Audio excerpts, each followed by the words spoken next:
Hi friends, நீ carrot beetroot juice எப்படி செய்யறதுன்னு பார்க்கலாம் வாங்க.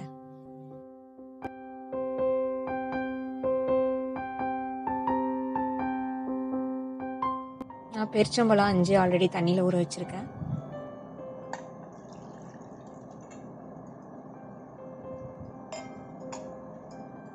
நான் 1 கேரட் 2 பீட்ரூட் எடுத்திருக்கேன். இது நல்லா தோல் சீவிட்டு கட் பண்ணி எடுத்திருக்கேன். இதை இப்போ மிக்சியில் போட்டு நல்லா பிளெண்ட் பண்ணிக்கலாம். ஆல்ரெடி பேரிச்சம்பழம் ஊற வைக்கும் போதே நான் அதில் ஒரு 1/2 டம்ளர் தண்ணி விட்டுருக்கேன்.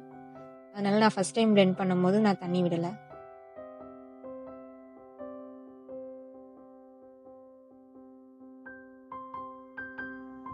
இப்போ இது ஒரு ஃபில்டரில் நல்லா வடிகட்டி எடுத்துக்கலாம்.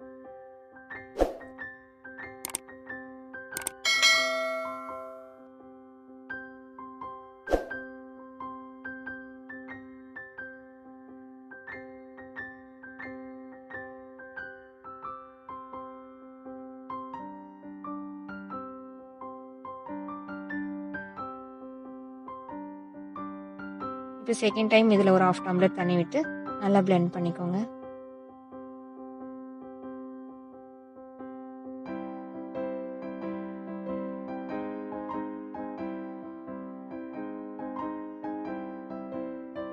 இதையும் நல்லா ஃபில்டர் பண்ணிக்கோங்க.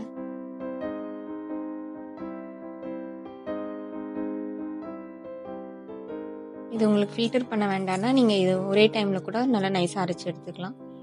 நான் ஜூஸ் மட்டும் எடுக்கிறதுனால நான் இதில் 2 வாட்டி தண்ணி விட்டு அரைச்சி எடுத்துக்கிறேன். இப்போ நம்மளுக்கு ஜூஸ் எடுத்தாச்சு. இதில் பேரிச்சம்பழம் சேர்த்துருக்கிறதுனால உங்களுக்கு ஸ்வீட்னஸ் கொஞ்சம் இருக்கும். உங்களுக்கு தேவைன்னா நீங்கள் சர்க்கரை இல்லை தேன் கூட சேர்த்துக்கலாம். இதில் நான் ஒரு 1/2 லெமன் பிழிஞ்சு விட்டுக்கிறேன். Carrot beetroot juice ready.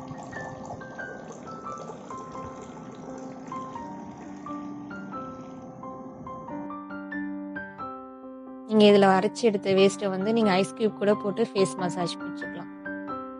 இந்த வீடியோ உங்களுக்கு பிடிச்சிருந்தா லைக் பண்ணுங்கள், ஷேர் பண்ணுங்கள், கமெண்ட் பண்ணுங்கள்.